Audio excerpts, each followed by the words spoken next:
ከኤልሻዳይ ቴሌቪዥን ኔትወርክ ጋር በመተባበር ወደ እናንተ የምናደርሰው ሎዛ የቴሌቪዥን ፕሮግራም ዝግጅቱን ጀምሯል። ጤና ይስጥልኝ ክቡራንና ክቡራት የዝግጅታችን ተከታታዮች እንደምን ቆይታችኋል? የእግዚአብሔር አምላካችን ጸጋና ባርኮት በነገር ሁሉ በያላችሁበት ከናንተ ጋር ይሆን ዘንድ ምኞታችን ጸሎታችን ነው። እንደ ወትሮም የዛሬውን መልእክት ወደ እናንተ እናደርሳለን። መጋቢ ጌታውን ከናንተ ጋር የእግዚአብሔርን ቃል እየተከፋፈለ ይቆያል። እንግዲህ ጊዜያችሁን እንድትሰው አብራችሁ እንድትቆዩ የአክብሮት ግብዣዬን አደርሳለሁ። መልካም ጊዜ።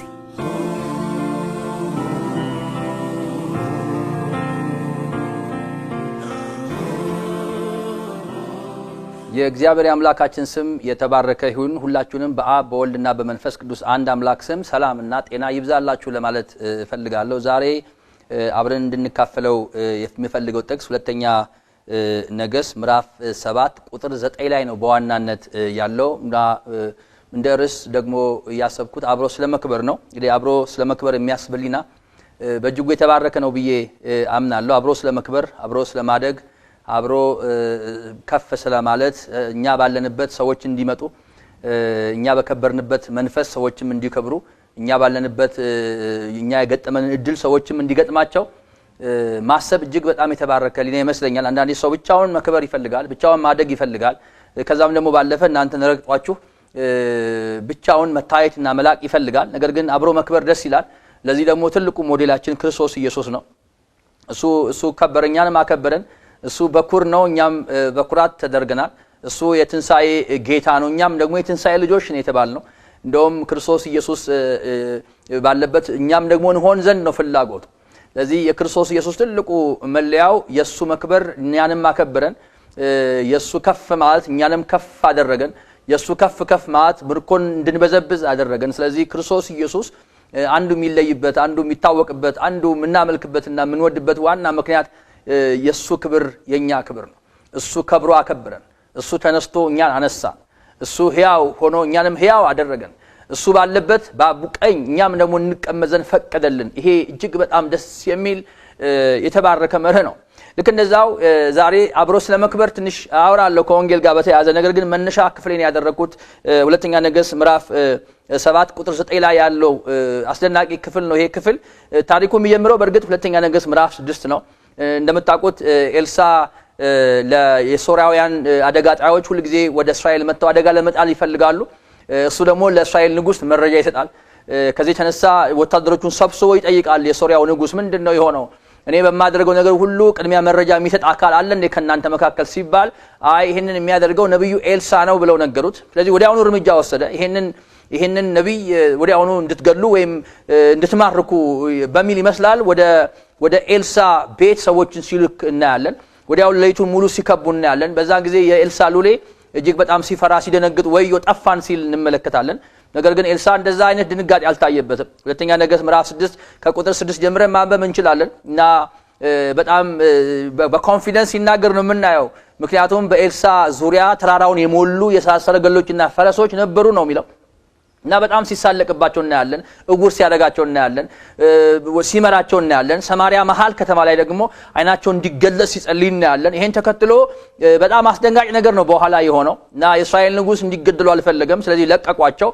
ወዲያውኑ የሶሪያ ንጉስ ወልደ አዴር የሚባል ሰማሪያን መጥቶ በድጋሜ አስልቶ አድፍጦ እንደከበባት ይናገራል እና ይሄን ተከትሎ በጣም ከፍተኛ ቀውስ ነው የሰማሪያ ከተማ የገጠማት። በጣም ቀውስ፣ ትልቅ ቀውስ፣ የአህያ ጭንቅላት እስኪበላ፣ ከዚህ ባለፈ የርግብ ኩስ እስኪበላ፣ ከዚህ ባለፈ ሰው እርስ በርሱ እስኪባል፣ አይታችሁ ከሆነ ሰዎች ልጆቻቸውን ቀቅለው እስኪበሉ ድረስ ከፍተኛ የሆነ ረሃብ በሰማሪያ ነገሰ። ከባድ ነበር፣ ልብ ይሰብር ነበር፣ ልብ ያሳዝን ነበር። ምክንያቱም ሰማሪያ ተከባለች፣ የሚወጣ የለም የሚገባ የለም። በጣም አስጨናቂ ነበር። እንደውም ሁለት ሴቶች ተካሰው ንጉሱ ጋር ሲቀርቡ እናያለን እና ንጉሱ በጣም ልቡ የተሰበረበት ጊዜ ቢኖር ያ ጊዜ ነው። እኔ በእግዚአብሔር ፈንታ ነኝ እንዴ ለምንድነው እሱ የምትካሱ ሲላቸው ለመሆኑ ምንድነው ችግራችሁ አላቸው። በኋላ እኔ በእግዚአብሔር ፈንታ አይደለሁም፣ ለእናንተ ምንም ላደርግላችሁ አልችልም፣ ግን ኬዛችሁ ምንድነው አላቸው። ኬዛቸውን ሲናገሩ ልብሱን ቀደደ። በጣም ልብ ይሰብር ነበር። ኬዛቸው አጭር ቃል ምንድነው እሱ? አንዲቱ ምን አለች? ልጆቻችንን ቀቅለን ልንበላ ተስማማን። መጀመሪያ የኔ ልጅ ተቀቅሎ እንዲበላ ተስማማን፣ ቀቀልን፣ በላ ነው። በኋላ ግን ያንቺን ልጅ አምጪውና ቀቅለን እንብላው ስላት እምቢ አለች ነው የሚለው። ስለዚህ ሰው የመጨረሻ ችግር ውስጥ ወደቀ። ሰው ልጆቹን ቀቅሎ እስኪበላ እንደዚህ አይነት እስራኤል ታሪክ ገጥሟት አያውቅም በታሪክና ልብሱን ቀደደ ንጉሱ፣ አዘነ እና የዚህ መነሻ ምክንያቱ ኤልሳ ነው ብሎ አሰበ። ስለዚህ ኤልሳ ያንን ባያደርግ አይነ ስውር ባያደርጋቸው እንደዛ ባያንገላታቸው ኖሮ እንደዚህ አልከበብም ነበር የሚል ምልከታ ስለነበረ ወዲያውኑ ኤልሳን መግደል ፈለገ። በቃ እኔ ከዚህ በኋላ ራስን ቆርጠዋለሁ የሚል መልእክት ወደ ኤልሳ ሲልክ እናያለን። ኤልሳ ጋር የመጡት መልእክቶች ገና ሳይደርሱ እግዚአብሔር አመልክቶት ነበርና ንጉስ ለምን ሊገለኝ ይፈልጋል? ለምንድን ነው የሚገለኝ ንጉስ? እና ነገ በሰማሪያ ይሄናል እርቦ ገብስ በዚህናል ይሸመታል፣ ነገ ፌሽታ ይሆናል አለ። ነገ ታምር ነው። ሰዎች በጣም ቀውስ ውስጥ ገብተዋል። ልጆቻቸውን ቀቅለው መብላት ጀምረዋል። የሃያ ጭንቅላት ዋጋ ወጥቷል። የርግብ ኩስ ዋጋ ወጥቷል። ሰው የመጨረሻ ደረጃ ላይ ደርሷል። በጣም ከባድ አደጋ ከተማ ላይ ወድቋል። ነብዩ ግን ተነበየ። ጌታ ይመስገን። ነብዩ ትንቢት ተናገረ። ምን አለ? ነገ በዚህ ጊዜ እንዲህ ይሆናል፣ ርካሽ ይሆናል፣ እህል ሁሉ ሰው ይበላል፣ ታምር ይሆናል አለ። አንዳንዶች ለማመን ከበዳቸው። ይሄ ነገር ሰማያት ተከፍተው የሰማያት መስኮት ቢከፈት እንኳን ይሄ ሊሆን አይችልም አሉ። ነው ይሆናል፣ አንተ አታይም እንጂ ይሆናል ብሎ በሚገርም ኃይል በእግዚአብሔር መንፈስ ትንቢትን ሲናገር እናያለን። እና ይሄንን ታሪክ ለማስፈጸም እግዚአብሔር አንድ ነገር አደረገ እና የፈረስ ኮቴ በጣም ይገርመኛል። የፈረስ ኮቴ እና የጭፍራና የብዙ ድምጽ ኮቴዎችን በሰማርያውያን በከበቡ ወታደሮች ዘንድ አሰማ። በጆሮአቸው ነው ያሰማው። ወታደር የለም፣ ጭፍራም የለም እንደተባለው ምንም የለም። ግን በጆሮአቸው ትልቅ ሰራዊት እንደከበባቸው፣ ሰራዊት እየከበባቸው እንዳለ እየተከበቡ እንዳለ የሚያስመስል ድምጽ በጆሮአቸው አሰማ።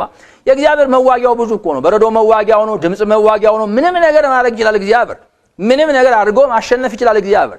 ስለዚህ በዛን ጊዜ ሰማርያን የከበቡትን ወታደሮች እግዚአብሔር ያደረገው አንድ ነገር ነው። ድምጽ በጆሮአቸው አሰማ። ወዲያውኑ ሞዓባውያንን፣ ግብፃውያንን፣ እስራኤላውያን ወታደሮች ገዝተው አምጥተዋል። ከዛ ሊያጠፉን ነው ብለው ድንኳናቸውን ትተው ወርቃቸውን ትተው እንዴት እንደፈረጠጡና ከተማውን ለቀው እንደሄዱ የተመሸጉትን ያችን ከተማ የመሸጓትን ከተማ ለቀው እንደሄዱ አንድ ሀብታቸውን ሳያነሱ እግራቸውን ብቻ ይዘው እንዴት እንደሮጡ እንደሸሹ ነው ታሪኩ የሚናገረው። አሁን ጥያቄው እንግዲህ ይሄንን እነኚህ ወታደሮች መሸሻቸውን፣ ድንኳን ባዶ እንዳለ፣ ወርቅ ብቻ እንደሆነ፣ አህዮችና ከብቶቻቸውን ትተው እንደሄዱ ይሄንን መረጃ አልሰሙም። ነገር ግን 4 ለምጻሞች ይላል ታሪኩ ያለው እሱ ጋር ነው። 4 ለምጻሞች ሰማርያ ከተማ ስትከበብ ከበር ውጪ የተጣሉ ማንም ነገር ያላላቸው ሰዎች፣ እነሱም የችግሩ ተጋፋኝ ነበሩ። ሰማርያ ስትከበብ እነሱም የሚበሉት አጡ፣ እነሱም የሚጠጡት አጡ፣ እነሱም አየር ላይ ወደቁ። ስለዚህ እርስ በርሳቸው ተመካከሩ። ምን ብለው? እዚህም ብንቆይ መሞት ነው፣ ብንሄድምና የሶሪያ አደጋ ጣዮች ቢያገኙን ቢገሉንም መሞት ነው፣ ሁለቱም ለኛ መሞት ነው። ስለዚህ ምናልባት የምንተርፍበት አጋጣሚ አግኝተን ከበላን ከጠጣን እሰየው፣ እዚህ ከምንሞት የሚሻለን ዝም ብለን ሰተት ብለን ወደ ሰማርያ እንጠጋ። እዛ አደጋ ጣዮች አግኝተው ከገደሉን ገደሉን፣ እዚህ በረሃብ መሞት ነው፣ እዚህም በጥይት መሞት ነው። ሁለት ሞት ነው። ስለዚህ ሁለቱም ሞት ስለሆነ ያለን የመጨረሻ አማራጭ ዝም ብለን አይናችንን ጨፍነን መሄድ ነው ብለው ወሰኑና እየገሰገሱ ወደ ሰማርያ ቅጥር ተጠጉ ይላል። እዛ ሲደርሱ ያዩት ግን በጣም አስገራሚ ነበር። ልክ ሲጠጉ ጠጋ ሲሉ ከድንኳን በስተቀር፣ ከፈረሶች በስተቀር፣ ከጋማ ከብቶች በስተቀር፣ ከወርቅ በስተቀር፣ ከምግብ በስተቀር አንድም ያደፈጠ ወታደር አልነበረም። ሁሉም የእግዚአብሔር በጆሮአቸው ያሰማቸው የጭፍራና አስደንጋጭ የፈረስ ኮቴ ድምጽ አስደንግጧቸው ኦሬዲ ሸሽተው ሄደዋል። ባዶ ነው። እዛ ሰማርያ ተከባች ብሎ የሚሞተው ሰው በጣም ብዙ ቢሆንም እዚህ ጋር ግን ምንም የተፈጠረ ነገር አልነበረም ይላል። ከዛ በኋላ ምንድነው ያደረጉት እነዚህ ሰዎች? መጽሐፍ ቅዱስ እዚሁ የሁለተኛ ነገሥት ምዕራፍ 7 ላይ በጣም የሚገርም ነገር ነው የሆነው። እግዚአብሔር እነዚህ ሰዎች ካሸሻቸው በኋላ ተነስተው በጨለማ ሸሹ። ድንኳኖቻቸውን፣ ፈረሶቻቸውን፣ አህዮቻቸውን፣ ሰፈሩን እንዳለ ትተው ነፍሳቸውን ያድኑ ዘንድ ሸሹ ይላል። ከዛስ እነዚህም ለምጻሞች ወደ ሰፈሩ መጀመሪያ ዳርቻ በመጡ ጊዜ ወደ አንድ ድንኳን ገብተው በሉ፣ ከዛስ ጠጡም፣ ከዚያስ ወርቅና ብር ልብስም ወሰዱ፣ ሄዶም ሸሸጉት። ተመልሶም ወደ ሌላ ድንኳን ገቡ፣ ከዚያም ደግሞ ወስደው ሸሸጉ። የሚገርመው ረሃብተኞች ናቸው፣ በከፍተኛ ጉስቁልና ውስጥ አሉ። ሲገቡ ማንም ወታደር የለም፣ የመጀመሪያ ስራቸው በሉ፣ ጠጡ፣ ጠገቡ። ሌላ ድንኳን ገቡና ወርቅ አገኙ። እሱን ደግሞ ወሰዱና ሸሸጉ። ተመላልሰው መጡ፣ የወርቅ ማት አፈሱ፣ ሸሸጉ። ይሄንን እስከ ሌሊቱ አጋማሽ ድረስ አደረጉ። ፌሽታ ሆነ፣ ደስታ ሆነ። በጣም የሚገርም ነው። በጣም ይገርማል። እዛ እኮ ገና የርግብ ኩስም ይበላል። እዛ እኮ የተጨነቀ አለ። ወዲያውኑ ሌሊቱን አንድ ነገር አሰቡ። ልክ አይደለንም አሉ። ልክ አይደለንም፣ ይሄ ነገር በጣም ለሌሎችም መሰማት አለበት አሉ። በጣም ይገርማል። በዛኑ ሌሊት ሄዱና በንጉስ በር ላይ ቆሙና ጮሁ ይላል። እንደዚህ ሆነ፣ እኛ መጣን፣ ያየነው ከብትና መንጋ ብቻ ነው፣ ምንም ነገር የለም፣ ባዶ ነው የሚል ድምጽ አሰሙ። እንደውም ንጉሱ በጣም ተጠራጥሮ ነበር። በኋላ ግን ሰዎች እንዲላኩና እንዲታይ ተደረገ። እንደተባለውም እነኛ ወታደሮች ፈርጥጠው ሄደዋል። መንጎቻቸውን፣ ሀብታቸውን፣ ወርቃቸውን፣ ንብረታቸውን፣ እህላቸውን ጠቅላላ ትተው ሄደዋል። ወዲያውኑ ፌሽታ ለሰማርያ ሆነ። በጣም የሚገርመው ነገር እነሆ ነብዩ ኤልሳዕ እንደተናገረ በነጋታው በዚህ ሰዓት እንዳለ በዛ ሰዓት በረከት ሆነ፣ ሀብት ሆነ፣ መሸመት ሆነ። ሰዎች ሁሉ ፌሽታና ደስታ ሆነላቸው። ታሪኩ ባጭሩ ይሄ ነው። ነገር ግን የነኚህ ሰዎች ኳሊቲ በጣም ይገርመኛል። በጣም እጅግ በጣም የሚገርም ከማጠብቋቸው ለምጻሞች ናቸው፣ የተገለሉ ናቸው፣ ከሰማርያ በር ውጪ ተገፍተው የተጣሉ ናቸው። አሳሰባቸው ግን አብሮ መክበር ነው፣ አብሮ ማደግ ነው። እነሱ ብቻ ፌሽታ ሆነው፣ እነሱ ብቻ ደስ ብሏቸው፣ እነሱ ጋር ብቻ አፖስቶ ሆኖ ሌላው እንዲደቅ የማይፈልግ ምልከታ ያላቸው እጅግ የተባረከ አእምሮ ያላቸው ሰዎች ናቸው። እና በእነኚህ ታሪክ ሰዎች ዙሪያ ሶስት ነገሮችን ማንሳት እፈልጋለሁ። የመጀመሪያው ያሉት በጣም ደስ ይላል። ትክክል አይደለንም ነው ያሉት። ትክክል አይደለንም። ምክንያቱም ልክ ቁጥር 9 ላይ ምዕራፍ 7 ማለት ነው ሁለተኛ ነገሥት ከአዲስ ትርጉም አነብላችኋለሁ። እርስ በርሳቸው ያደረግነው ትክክል አይደለም፣ ዕለቱ የምስራች ቀን ነው፣ እኛ ግን የራሳችን ብቻ ያደረግነው ትክክል አይደለንም። አያችሁ፣ ወርቅ ወሰዱ፣ ሸሸጉ፣ በሉ፣ ጠጡ፣ ደስታ ሆነ። የረሃብ ዘመን አለፈ። አሁን የሀብት ዘመን፣ የከፍታ የመሰብሰብ ዘመን ሆነ። ወዲያውኑ ግን ሲመካከሩ ልክ አይደለንም።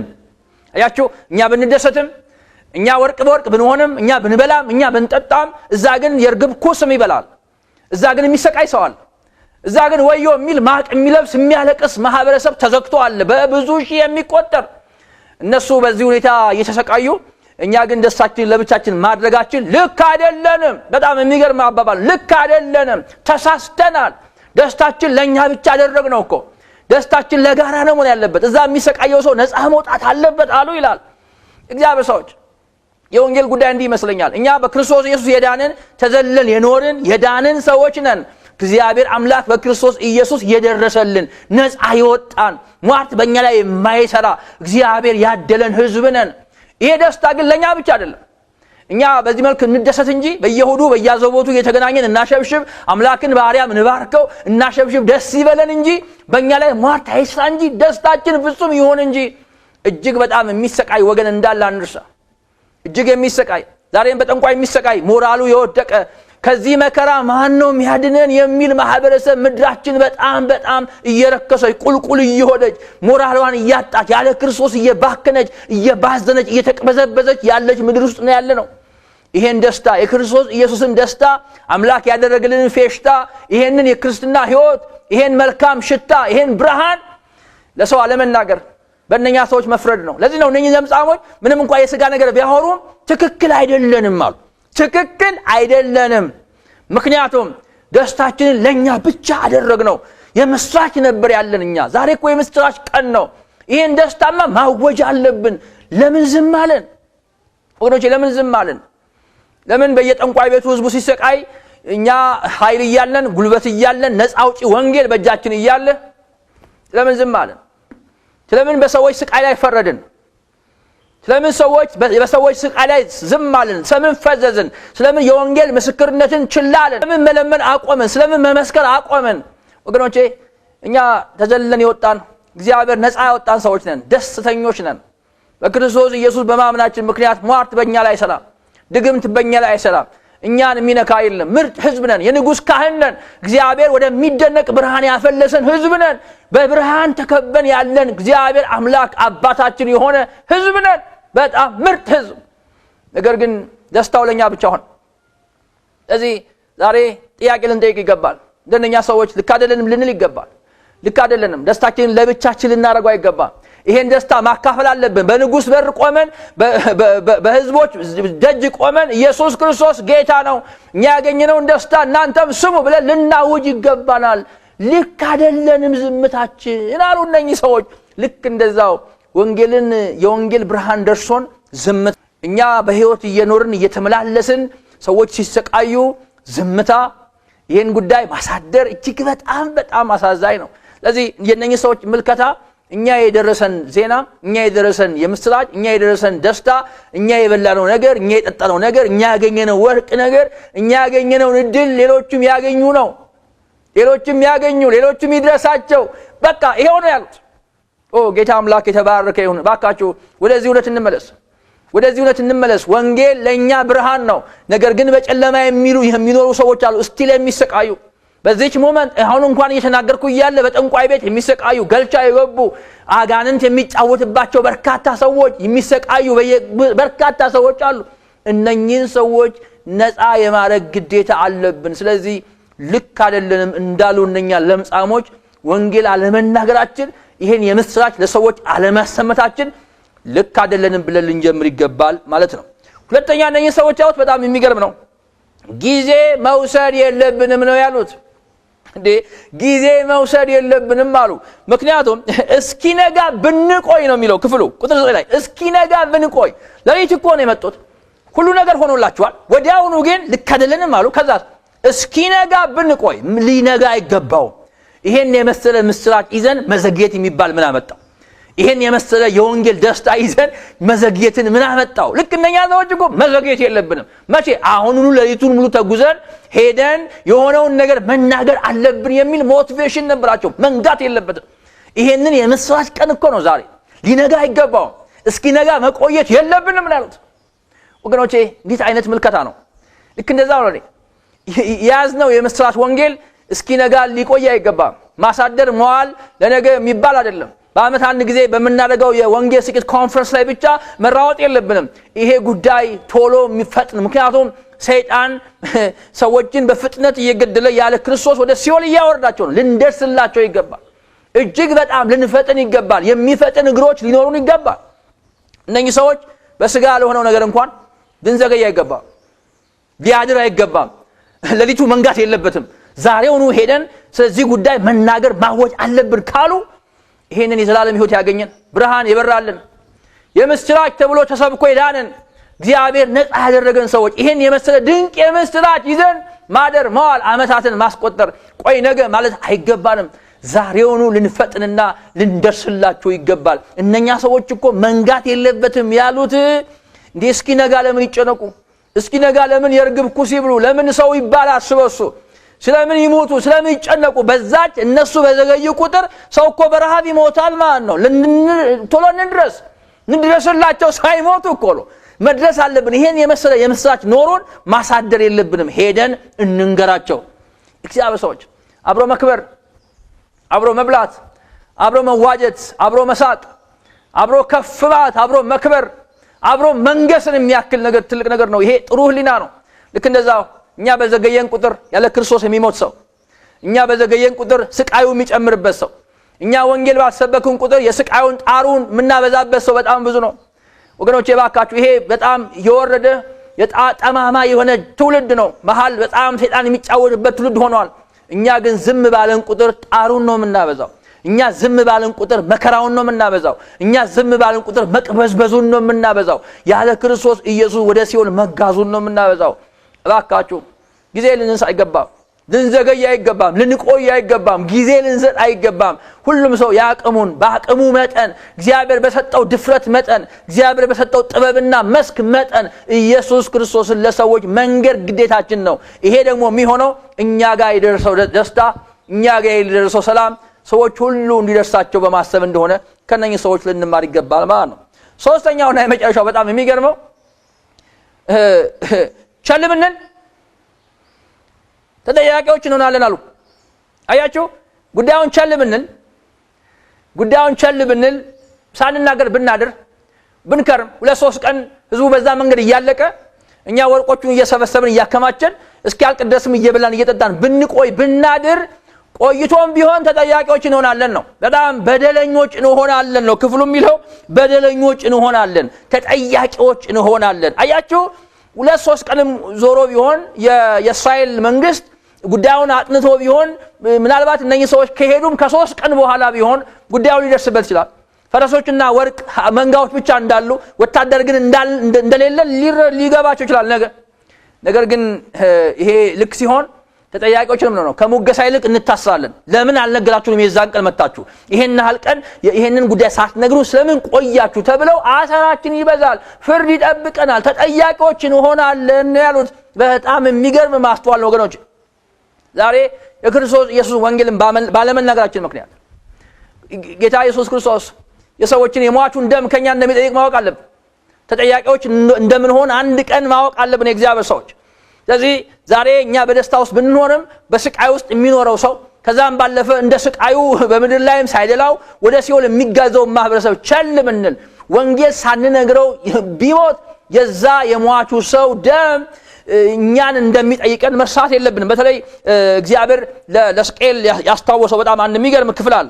ኃጢአተኛውን ይላል ሕዝቅኤል 33 ላይ ኃጢአተኛ ሆይ በእርግጥ ትሞታለህ ባልኩ ጊዜ ኃጢአተኛውን ከመንገዱ ታስጠነቅቅ ዘንድ ባትናገር ያ ኃጢአተኛ በኃጢአቱ ይሞታል፣ ደሙን ግን ከእጅ እፈልጋለሁ። ነገር ግን ይልና ከመንገዱ ይመለስ ዘንድ ኃጢአተኛውን ብታስጠነቅቀው ከእርሱ ከመንገዱ ግን ባይመለስ በኃጢአቱ ይሞታል፣ አንተ ግን ነፍስን ታድናል። ምን ማለት ነው? ባጭር ቃል ኃጢአተኛውን ኃጢአተኛ ሆይ ተመለስ ብለህ መንገር ያንተ ድርሻ ነው። አለመመለስ መብቱ ነው። ቢመለስ ከነ ኃጢአቱ ይሞታል፣ አንተ ግን ነፃ ነህ። እምቢ ቢል መብቱ ነው። አንተ ግን ዝም ብትለው አብረው እየወጣ አብረው እየገባ ተመለስ ወንድሜ ባትለው ተመለስ እህቴ ባትላት ወንጌልን ባትነግረው እውነትን ባትነግረው ያ ኃጢአተኛ ቢሞት በኃጢአቱ ይጠየቃል፣ አንተም ደግሞ በዛ ሰው ደም ነፍስ ጠይቀሃለሁ ይላል። ይሄ እጅግ በጣም የሚያስፈራ ክፍል ነው። የእግዚአብሔር ሰዎችን ባለመናገራችን ምክንያት እግዚአብሔር አንድ ቀን እንደሚጠይቀን ማመን አለብን። ለዚህ ነው ሐዋርያው ጳውሎስ አይታችኋል ሚሽኑን ሲጨርስ የመጨረሻ ጉዞን ሲያደርግ ሰዎችን ሲሰናበት እነሱም አንገቱን እያቀፉ ሲስሙት የነበረበት ጊዜ በጣም አንድ ልብ የሚነካ ቃል ተናግሯል። ምን ብሎ የሐዋርያት ሥራ ምዕራፍ 20 ቁጥር 26 እና 31 ላይ ምን አለ? እኔ አለ ከሰው ሁሉ ደም ንጹህ እንደሆንኩ ዛሬ በዚች ቀን እመሰክርላችኋለሁ። ከሰው ሁሉ ደም ንጹህ ነኝ ብሏል ጳውሎስ። ለምን? የሚጠቅማቸውን አላጎደለባቸውም። በቤትና በውስጥና በውጪ እየዞረ 3 ዓመት ሙሉ የእግዚአብሔር ወንጌል መስክሮላቸዋል። ልክ ሚሽኑ ሲያበቃ ሲለያቸው ከደሙ ንጹህ ነኝ፣ ከሁላችሁም ከደሙ ንጹህ ነኝ። ገብቷችኋል? ከሁላችሁ እኔ ከሰው ሁሉ ደም ንጹህ እንደሆን ዛሬ መሰክርላችኋለሁ። ለምን? ምንም እስከማይቀረኝ ድረስ በየቤታችሁ እየዞርኩ ኢየሱስ ክርስቶስን የወንጌልን እውነት መስክርላችኋለሁ። ስለዚህ ዛሬ ከሰው ሁሉ ደም ንጹህ ነኝ፣ ከሰው ሁሉ ደም ንጹህ ነኝ የሚል ሰው ሞራል ያለው ኃይል ያለው ከናንተ መካከል ከኛ መካከል ከተገኘ እጅግ የተባረከ ሰው ነው ወገኖቼ። የሚጠይቅ ሰው እንዳለ የሚጠይቅ አካል የሚጠይቅ በዙፋኑ ያለ ጌታ እንዳለ መርሳት የለብንም። ከደሙ ንጹህ ነን ለማለት እንደ ጳውሎስ የማንም ሰው የወንጌል ዕዳ የለብኝም ለማለት መናገር አለብን፣ ማውራት አለብን፣ መመስከር አለብን። ኢየሱስ ክርስቶስ ያድናል ብለን አፋችንን መክፈት አለብን ማለት ነው። ስለዚህ እነኛ ለምጻሞች መቼም እግዚአብሔር በወረደ ሰው ነገስታትን መናገር ልማዱ ነው።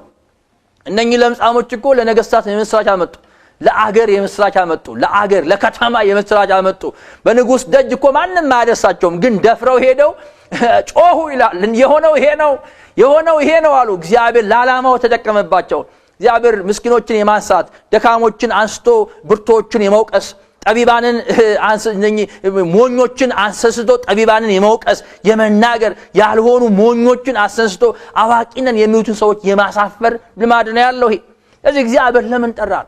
እኛ ምስኪኖች ነን፣ እግዚአብሔር ግን አስቦናል።